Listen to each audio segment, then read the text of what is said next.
And sometimes in therapy, I'd be coming up with the craziest sayings. Like, I was like, stop the drinking, keep the thinking. I'm like, dude, I'm dead. I'm dead. Hey guys, Sebastian back, and I'll do another video today, and we're going to talk about alcohol. Ooh. And probably other drugs too, but mainly alcohol. There's a really specific reason for alcohol. So, a lot of people, drink. Drink is pretty common. A little fun fact that I think about alcohol compared to other drugs is we call it drinking, not getting high, right? We call alcohol getting drunk. We don't call it getting high, right? Even though theoretically it's like a drug, right? So if Xanax has the same type of effect on somebody and it's a pill form, and we even call benzodiazepines, which is what Xanax is, the pill form of alcohol, but we call that getting high, but when you drink it, we call it getting drunk. And the real thing is I think they do that because they want to separate alcohol and justify it more, so if they give it a different name, it doesn't count. It's like, oh, it's getting drunk, not high, because everything else is getting high, except drinking. But anyways, the reason I bring up alcohol is very interesting when it comes to how it affects the brain. So the way alcohol affects us is it disables our prefrontal cortex, which is where the adult brain kind of lives, the independent brain. And so what you'll notice is when people drink, they progressively will lose their independence. So they'll stop being able to, think for themselves. They'll stop being reasonable, rational. Really, thoughts just go away. And a lot of people talk about alcohol being this kind of like truth serum. And yes, it's right, but it's also not right. So I would call it a half-truth. And this kind of goes back to what I say about the child and the adult brain with my brain balance, is these two are very predominant when they come out. Actually, it's probably one of the reasons why I see the difference so easily in the brains. Is I had an alcoholic father. So you would see these strange behaviors, right, from people. And obviously I've drank before too. And so what you'll notice is when people drink alcohol, again, they start acting like children. That's why we always kind of make fun of toddlers for being milk drunk. Because they have very similar mannerisms. Even the way they sleep, right? So how do drunk people sleep? Anywhere? With the dog on the floor in a chair somewhere. And then what do children do? Little toddlers, they're doing the same thing. They're sleeping on the floor, sleeping in some chair randomly. Because again, they've disabled the adult. There's no adult in the picture right now. So what we call honesty is just their feelings. So people that drink alcohol are just in their feelings now. There is no thoughts happening. Thinking is turning off. That's why you black out. You literally black out because there's no thought. You're just in feeling mode. Now, the reason I bring up alcohol is it's interesting how it kind of affects us in our society, in the way we engage, where people that drink alcohol, again, they turn off the adult and they act like children. Now, the next day when they wake up, obviously the adult brain's going to kick back on. When it does do that, it's going to say, what the fuck did you do last night? Holy hell, what did you do? How did you act? So it's almost like the adult shows up to a house party and says, what did you do last night? And the kid's like, I don't know.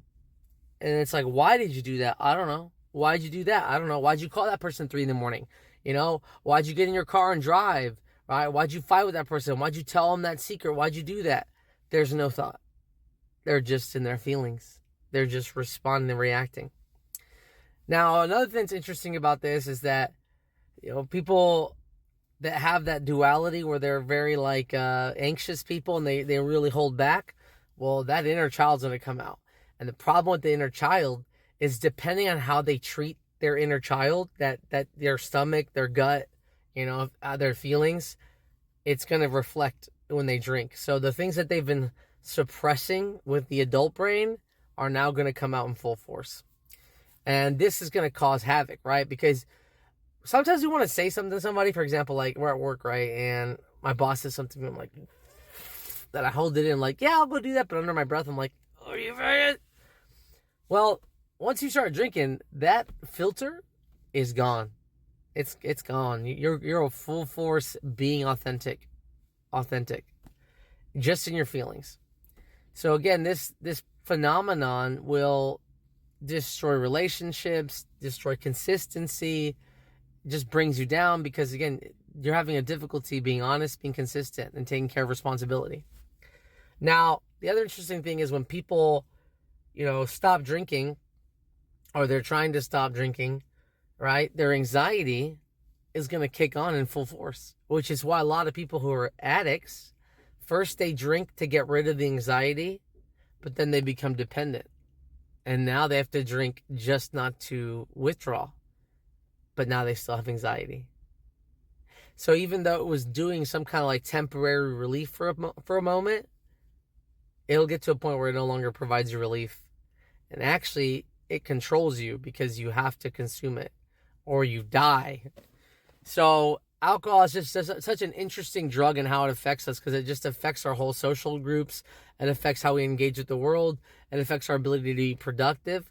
And that's why a lot of recovery, for example, like AA, right? Alcoholics Anonymous. What are they really doing in AA? AA is honestly, like at the end of the day, just trying to make you an adult. Hey, own up to your responsibilities. Hey, tell yourself, I can't handle this. I'm powerless. I have to do something about this. Admit, your faults. Admit your problems. Like, be a better person. Like, engage with people and be honest. Upfront. Help others. Think of others. Which a lot of it is just being an adult. Accountable, right? Independent. Good future. And then self-respect, which is a lot of what, again, AA is teaching you. They want you to be independent. They want you to like your future and give up outcomes that are toxic for outcomes that are healthy. And they want you to have self-respect. Attend meetings, care for others, right? Think about how your actions will affect those around you. So really, AA is just like a training tool to get people to activate that adult part of them. Another interesting thing, right, when we think of the adult brain, which I go back to, if we talk about spirituality, Father, Son, Holy Spirit, right? So when we think of AA, what are they trying to turn on for these people? The adult, talk to God, figure out what's happening, right? How to accept these shortcomings. So really you're learning how to think and look at the outside perspective of how are my actions influencing those around me? How is my behavior affecting those? And then what they want you to do is be able to do this in an objective way where you don't throw yourself down and, lose, all your progress. So they want you to have accountability. So when you feel something like, I want to use, wait, no, I'm going to do this, this, and this. So they're reconditioning the brain to not go back to old habits. Like, oh, I need to get rid of this anxiety drink. Another thing that can cause drinking problems is if you don't have like a mechanism to regulate your emotions properly.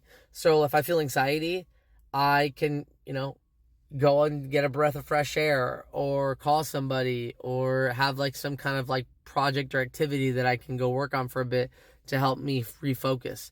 Maybe I can make a list.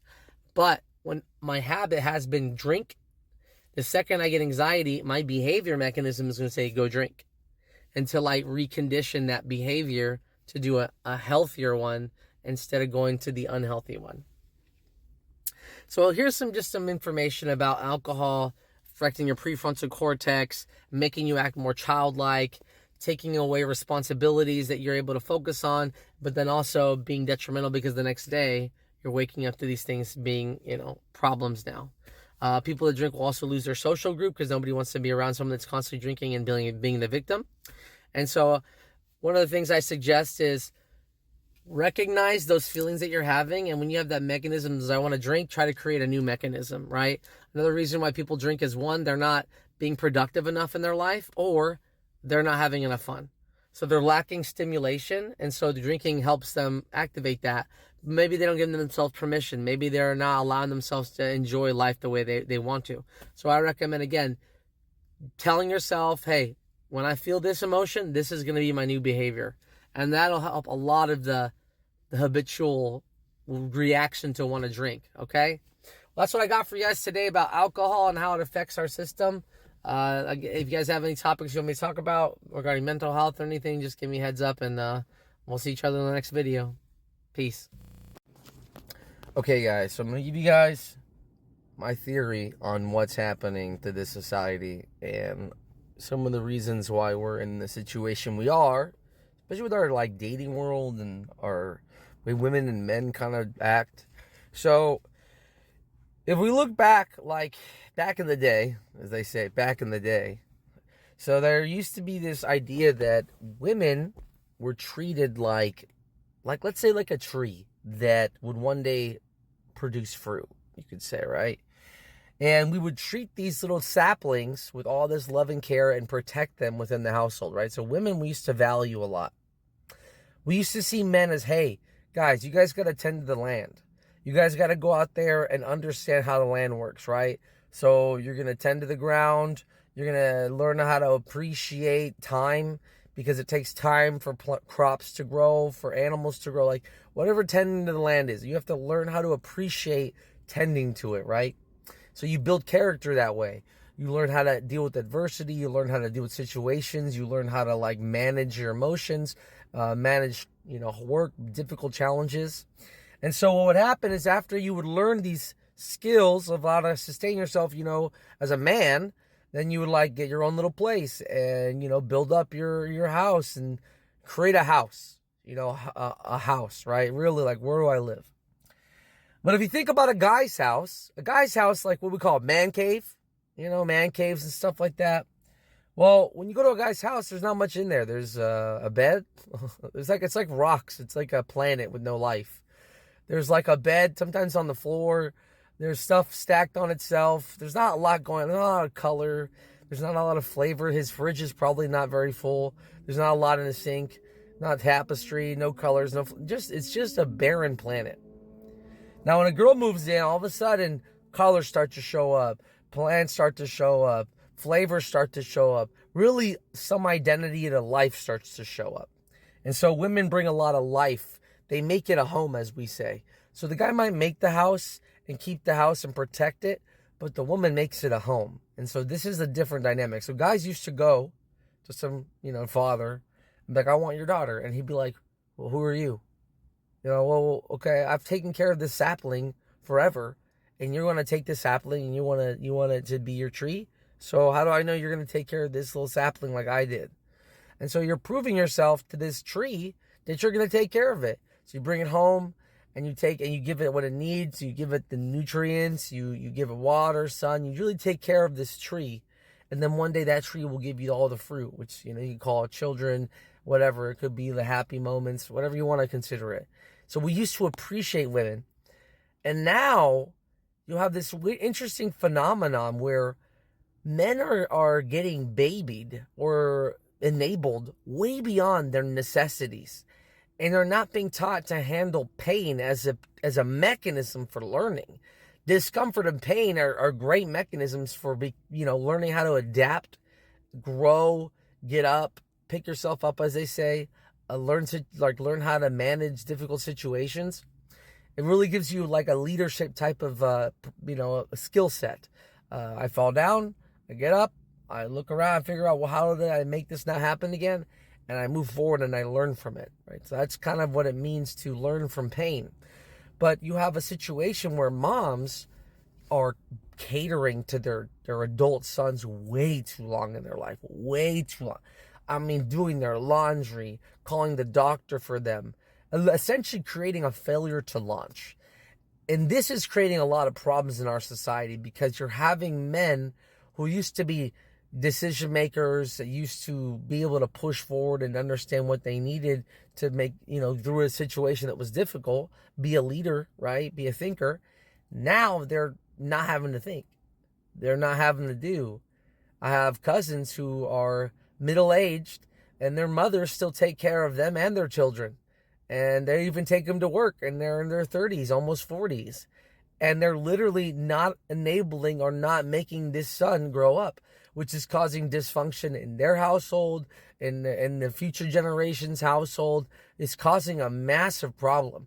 And you have a lot of women who want a man, who want someone that's going to be a leader, who they feel like they can appreciate and be inspired by and love deeply and serve to some capacity, because it makes them feel good to serve somebody they feel deserves to be served. But when you have these people that don't feel like they deserve it, They have all these enablers in their life that they cater to their feelings and don't hold them accountable to be a higher version of themselves. You start getting the problems that we have, where there's these men that don't know how to be men, and there's these women who are becoming, more thinkers, more go-getters than there are men that want to be go-getters. And women are getting tired of that. And they're having children with people that don't want to be fathers, that don't want to be providers, are not good role models.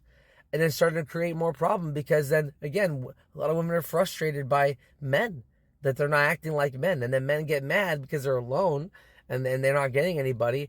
But instead of activating themselves and becoming a better version of themselves, they're just complaining like little children. They're whining. They're being mad that they're not being catered to like their moms did. And that's a problem, because it's not about being catered to. It's about developing a future. It's about developing self-respect and developing an understanding of what it means to be a good provider for your family. Now, I have a theory that mothers are designed from 1 to 12 because they're very good with their feelings, and fathers are designed from 12 to 24 because they're better with guiding with thinking, right? So they like to think, they like to kind of give boundaries. Moms are very good with comfort and care. But when these dynamics don't play out in a relationship with the child, some challenges start to come up. I know it's hard for moms to be that, hey, I need you to suffer a little bit to learn. It's hard for moms because they don't want their kids to suffer. They're innately designed to get the comfort. And you're being put in a position where they have to watch their children suffer, which is very challenging for them. And so, everything to summarize, right? The biggest challenges I'm seeing is children, mainly men, are being way too catered to, way too babied, in a situation where we're creating failure to launch at I would say, levels that are unheard of. Because, again, men are not becoming men. Not that they need to go through some adversity, but they need to know how to deal with pain. They don't know how to manage their pain. And they don't know how to manage discomfort. They don't like being uncomfortable. And that's the biggest problem. They don't know. And you have women who have been told from day one, you need to help with your brother. You need to help with the household. You need to do this. Put your feelings away. Toughen up. Be a big girl. And they're grown up and they're getting jobs and being more independent than half the men that they know. And that's very frustrating. And so what I would say is, right now we have an epidemic of men needing to learn how to manage and tolerate pain, and being able to grow from those painful experiences, and understand that these painful experiences are temporary. That pain that you feel is temporary, but that experience that you gain from that pain, that's lifelong. And so if we can start learning how to utilize pain as a mechanism for learning, you're going to get a lot more out of life than you ever did by avoiding pain. So that's what I got right now, is let's hold our guys accountable to be in pain, to be uncomfortable, and to grow as a person as a result. All right, guys. Like I said, if you guys have any more suggestions for any questions or comments that you guys have, any feedback that you need me to give you, and any questions about topics that you guys want, let me know. I'll be around, all right? Take it easy, guys. Later. Hey, guys. Sebastian back here. Today we're going to talk about dealing with toxic people and some tools that you can use to help you get through some of these situations. So for those that know, I have a very unique concept about the way the brain works, specifically that there are two different distinct brains that exist in your body, and they're pretty important for the way we operate and function. Your gut is your little kid brain. That's where you feel everything, and your adult brain up top is your thinker brain. And the reason why these are important is they have a lot to do with the way people argue and have discussions. So when we think about a little kid, they're very much self-centered, right? Selfish-minded, and they just kind of approach situations from their perspective. They don't really look outside of themselves. Now, the interesting thing about that is, your little kid brain never goes away. And so even when you're an adult, you still have that in there, your feelings, as you could say. You don't lose your feelings, right? And the only thing kids are is feelings. So these feelings that you have are going to cause problems, as you know. Now, there are people in this world that are guided by their child brain. Everything they do is based on how they feel. You can kind of think about these people like victims in their life. They are always creating situations and scenarios where they're not at fault. Other people around them are at fault.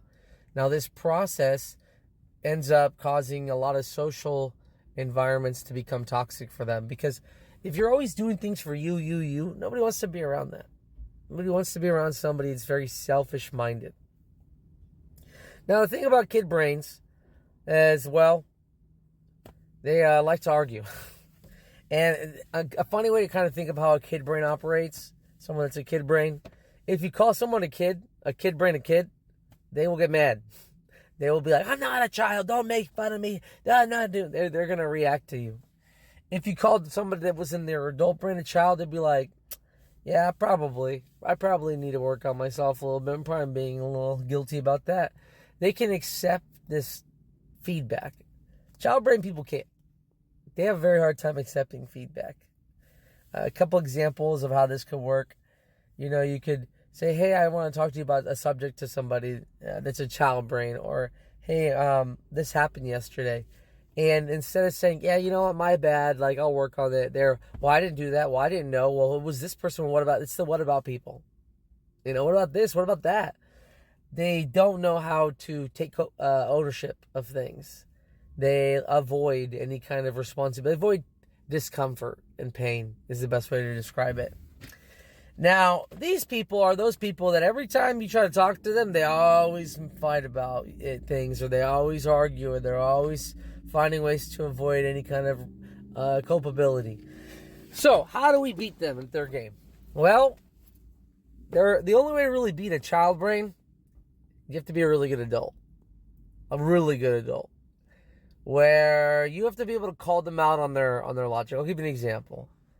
There was a time where my mom, she didn't want me to use this backpack that has a speaker on it, because I would use it at the house, and then I'd go outside at my grandma's house, and they essentially were like, well, it's not safe. It's not safe. And I'm like, hey, I'm a grown-up. Like, I'm 33 years old. Like, if I want to use a speaker and go outside, that's my right. Like, what? You're going to ban me from walking around with my speaker backpack? And she said, it's because it's not safe. That I should wear headphones. And I literally looked at her and I said, that's interesting. So wearing headphones and walking around in the streets doing my exercise is less dangerous than a backpack speaker where the cars around me can hear me. So I have a speaker that all the cars around me can hear me walking around, or I have these headphones that neither one of us can hear each other, and which one's safer? And so I was able to use this very rational, reasonable, situation to show her where she's wrong. She's actually wrong about what she's saying. So what you'll notice is there's times where you need to either allow this person to, throw a fit, but kind of be in their little mood without kind of apologizing, without, surrendering, and just staying consistent. It's like one time, another situation with my mom. She was kind of being kind of a bully, and I asked her. I said, so as a preschool teacher, would you allow your students to bully each other? Was that something you would allow? She's like, yeah, I would. And I said, cool, I just want you to say that out loud. And I walked away. And nowhere was I needing to get her to confirm with me, to get her to align with me. No, I just showed her her own fallacy, made her really think about what she's saying. And in that moment, she saw she was wrong. Now, this person's not going to admit to me. They may not admit to me that they were wrong. They may not say anything. But how you know that they're right is they'll stop fighting. They'll stop arguing. Now, over time, if you're really good at de-escalating, kind of calling out the truth for what it is, allowing people to be uncomfortable in their little environment, well, eventually they'll stop trying to engage in that way with you, because they already know what. If I try to talk to them like this, it's not gonna go well for me. Because every time I try to get under his skin, I end up looking bad. So really the only way you can kind of win with the child brain is not so much control their response, because sometimes we want them to respond a certain way. We want to be like, hey, I want to hear the right thing from you. And that's just not going to happen. These people do not say the right thing. They are not going to change their emotional state for you. So what you're really banking on is like planting a seed. And yes, they may respond negatively right now. They may not give me the answers that I want. But I know if I plant this seed in the next day or so, they're going to come around. Because at the end of the day, these people are very insecure. These people lack productivity. They lack working on themselves. They have some sort of like struggle with being disciplined. And they know it. They're lacking independence. They're lacking future, a consistent future. And they're also lacking any kind of self-respect. And because they're lacking these things, they project it onto people. Project. And these people are always like, I did it so well. I always do it right. I never do it. And those are those type of people. Very black and white types of thinkers. Everyone's either with me or against me. So again, the only way to really fight with these people or argue with them is you have to know what you want. You have to know, be confident in your position. And you have to assert yourself and allow them to be uncomfortable. Allow them to be upset. Allow them to show whatever they need to show from their end. But don't change. Keep it consistent. Over time, if you keep being consistent and keep putting down boundaries, they will come around. It'll work out. Another thing that can really defeat people who are like this is being very consistent. You know, if you work on your schedule, your routines, and you keep up with your responsibilities, it takes away fuel and power from them. So try not to convince them and get them to say the right thing, especially at the beginning of an argument or anything like that. Play the long game. I'll tell you one thing. Children hate waiting. They hate it. They hate it. If you ever want to beat a child, just wait. You will win. Same thing for adults that act like children. They want everything immediately right now. Well, I can wait. And you're going to wait with me. And that's how change happens. When we sustain ourselves, we don't give in, we know what we want, we get more out of these relationships. All right, guys. That's what I got for you today, how to deal with some toxic people. Child brainers, wants, always victims in their life. The only way to fight them, confidence, consistency, routine, right? Structure. The more you have, the better it'll be. All right, see you guys. Next video. Bye. Hey guys, Sebastian here again. I'm going to give you guys some information today about how the brain operates and how we actually operate as people, and to give some insight on the human body. So a couple things you could know. When we first started developing in our womb, in our parents' womb, there are 3 things that we start with. We start with the mouth, we start with the stomach, and a butt. And so it's interesting because we actually have 2 brains in our body. And if you think about it, right, when you feel someone lying to you, when you get angry, when you get sad, when you get anxious, when you get puppy love, all of those feelings come from this little spot right here. And that's because this is your gut.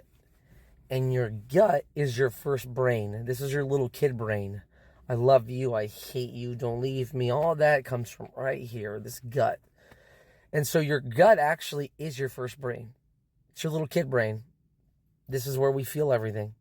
This is why we make choices based on what we feel like, sometimes not what we think. So we start out as feelers. We want to feel everything. We want to experience the world. After we go through the feeling stage, then we start to get to the desire stage. And so the second part of brain development, which would be 6 to 11, so when you're developing your ego, your individuality, who are you? And this is when desire starts. This is when you really start wanting an individual thing. Like, I want to watch this TV show. I want to do this thing. So your heart is your like ego, your desire. When your heart desires something, you put a lot of effort into it. When it doesn't desire something, you don't want to put any effort into it. So your ego is here. Eventually, your adult brain will turn on. And this is the thinker brain. This is the one that thinks about situations. So even though you might feel something, you're going to think differently. Right, so if I see a piece of cake, my kid brain wants that. My gut wants it. But if it's breakfast, morning, if I'm trying to cut calories, my brain's going to say, you don't really need that, little one. You don't really need that there, huh? And so what that's going to cause is some dysfunction. It's going to cause some friction between the two. And so if I eat the cake, my body's happy, but my brain is not thinking very well. If I don't eat the cake, my brain is thinking well, but my body's not very happy. And so what this does is this creates some problems in the system, especially because, well, if I pick one or the other, there's going to be some problems and challenges within that dynamic. Now, what's interesting is you could cut the cake in half, but that's a whole other problem in itself. And the other option is that what if I use this cake as an incentive for me to work, right? So let's say I decide that I want to get this cake. Fine. Go do your laundry, go get the oil change in the car, go get your groceries and kind of go handle some things. And then if you get back by 5 o'clock, that cake is yours. And so what I'm doing now is I'm utilizing my own systems to get what I want. So I have a desire and I'm going to work towards my desire and do things that I really didn't want to do, but I needed to do anyways. And so now when I finally eat that cake, both my mind, which is the one that made me do things that I know I had to do, but I didn't want to, and my body, which is my want brain, the one that, wants to consume and eat, is now satisfied. So there is a way to utilize both your child and adult brain together to accomplish things and have fulfillment from both ends. Another way to kind of look at how these brains operate differently, if you're driving home, you don't have to think about it. And you're able to kind of autopilot driving, and your brain is over here somewhere else thinking about 10 other things that you could be working on later, or thinking about somebody you haven't thought of in a while. So just kind of doing their own thing. They're coexisting, as you could say. They're just doing their own things, just like folding laundry while watching something and thinking something else. You can multitask in a way where your body knows what it's doing as long as it's consistent, and your brain can operate at a different capacity. Now, what's interesting, let's say you have to go somewhere new you've never been to. Well, all of a sudden now you got to get your brain and body to kind of work in synchronization to find this place. So that's focus, right? Thinking, strenuous attention. Now, what you'll notice is the tension part comes from your lower back, your neck, and your shoulders. There's a reason for this. That is how your brain gets the attention of the body. Now, the problem with this is when your brain and body have to be synchronized, it's very draining. It's a very energy-consuming process. So, but if you do this all day and you're like this, you're strained, you're feeling that, there comes a point of your day your body just doesn't care. Just doesn't. It's not going to respond anymore. It's just going to do whatever it feels like, not what it thinks. So no matter how much you want to control your body now and make it do something, it's not going to do it. It doesn't care. It's not going to engage. And so what's interesting about that process is that if you burn yourself out by the beginning of the day because you've been thinking about what you should be doing, by the end of your day, you're not going to want to do anything. This is when you're texting people you shouldn't, buying things you shouldn't, engaging in behaviors, laying in bed for 3 hours, watching reels and not doing anything with your life. But yet your brain is sitting there telling you, hey, you should be doing something, you should be. But just like a muscle that you flex too much after a workout and you can't flex it anymore, it's the same dynamic. These muscles are going to be very sore.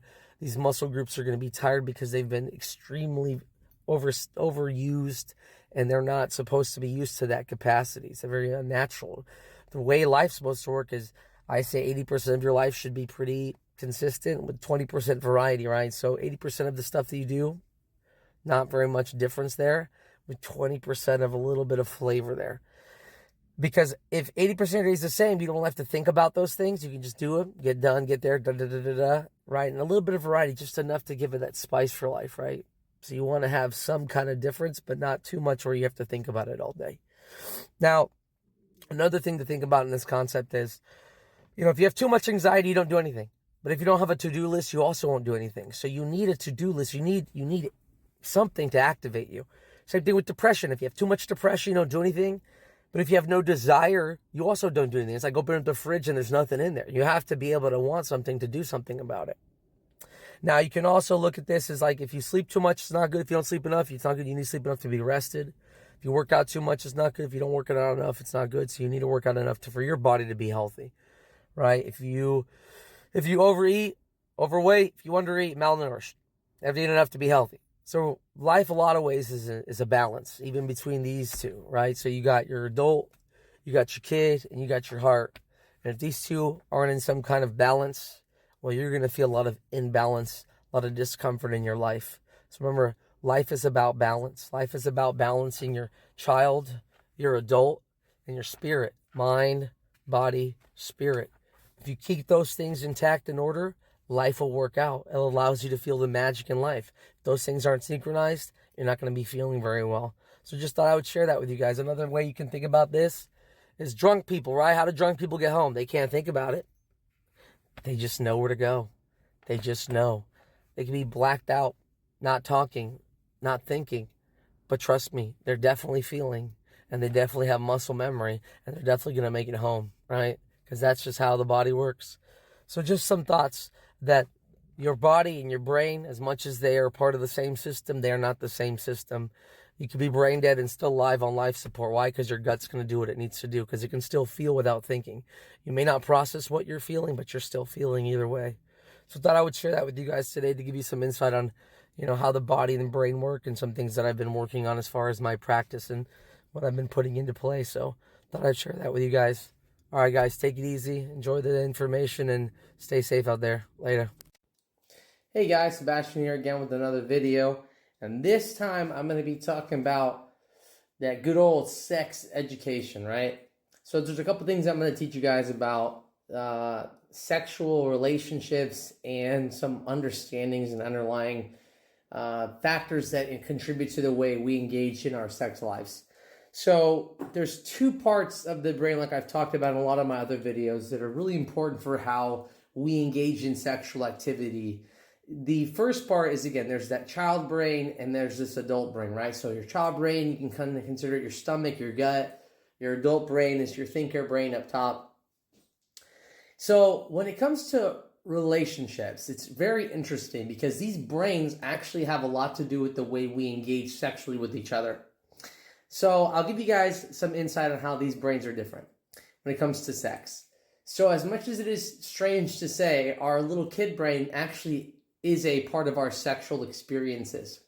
I'm going to give you guys some insight on some sexual things that we do, right? So, or things that we use, right? So let me give you some examples. So we call them sex toys, right? We call it, hey, did you guys have fun last night? Hey, are you guys being dirty? What do you get, are you guys messing around? And a lot of these things that I'm saying, right, they relate back to children, right? So little kids and the way they engage. And I mean, even just saying like, hey, don't put your finger in that, or get your mouth off of that, right? Little things, little comments that we make to kids is actually part of our sexual health as we get older. So when we think about having fun or, a sex in a very playful manner, it's because our kids are engaging with each other. We're having fun together. We're playing together. We literally play in the bedroom. We dress up, I mean, again, who does name calling and who hits each other and who play fights? Kids. So a lot of our sexual health when it comes to having fun in the bedroom has a lot to do with our kid brain, right? Being able to engage with that side of us, that feeling side, the engaging side, the interested side, right? Again, even if you want to call it hate fucking, it's still the kid brain, right? That same energy, that same vibe that you would have, when you're in the bedroom being dirty, right? And so your little kid brain is the freaky one. This is the freaky side of you. This is why, for example, men want to choke women in the bedroom. This is also why women want to get choked in the bedroom, because it's that freaky side. It's that fun side. It's the weird side. It's the I want to express myself side. Then you have the adult side of sex. This is the very intimate, where it's like, I love you and you're my person and I see you as very sexy, or I see it's our anniversary, so I want to make it special for you. This is when you make love with somebody, right? So this is when you appreciate their existence, appreciate their body, appreciate their energy. And so you would do something special. This is when you make love, right? Making love and fucking are two different things, or having just casual sex. The reason why a lot of people will feel empty after having casual sex is because they don't feel like the relationship is being respected. Yes, it's fun, but they don't feel that love. They don't feel that appreciation in the same sense. So something that I recommend is that you understand how to balance these two out. there's a time and a place to make love and to feel that connection, that we're special together and this is something more meaningful. And then there's a time to fuck and to have fun and to fuck around and find out. And when you know how to do these appropriately, then you get a lot more out of relationships. I also tend to tell people, look, like, there are two sides of us, and there are the child and the adult dynamic within that relationship too, where sometimes I might want my partner to be very sexy and very confident and like, you see this, you want this shit, this is a good shit, this is that 100% quality here, right? You want this? Work for it, earn me, I'm a hot woman, right? The same thing for a guy, right? Sometimes they want that attractive male that like, damn, you get shit done. Like, we call it daddy vibe, right? We got mommy and daddy vibes. So again, I'm the power dynamic. I'm the go-getter. I have that confidence and strength. I get shit done, right? So there is an element of that. And also, again, there's an element of like, who's my big boy, right? Who's my little girl, right? We talk about these things in the bedroom as well, right? We say daddy, we say, oh, who's mommy, all these things. And there's a reason for that. Again, it goes back to these brains actively being in the bedroom with us. The dynamics existing even beyond social dynamics. They are engaging in the bedroom. So it's important for us to know these things so that we know when our partner is seeking something, we know how to give them that, right? So you might make love to your partner all the time, but you're not fucking your partner. And that's the problem, right? It's like, great, you're very consistent, you're very loyal, we have a lot of healthy dynamics within our relationship, but there's not that fire. There's not that energy that I want from you. And that's why, we talk about the good girl, the bad boy, and the good boy, all these things, because they are elements to how our sex lives come out. And again, I tell you guys, it's important to understand some of these dynamics. Another thing that's interesting, guys are more designed to think in the bedroom and women are more designed to feel in the bedroom. If a girl says something like, I don't feel it, I don't think the guy's going to be very happy about that, or going to feel very, very confident about that. But also when a guy is going to finish early or ejaculate, he has to tell himself, think about something else. Because his whole goal is to strategize in the bedroom. Or I'm going to do this to her, then I'm going to go here, then I'm going to do this. So he's thinking ahead, how am I going to conquer her? How do I beat her in this game, right? Destroy her, you could say, right? Conquer her. And then in her brain should just be feeling.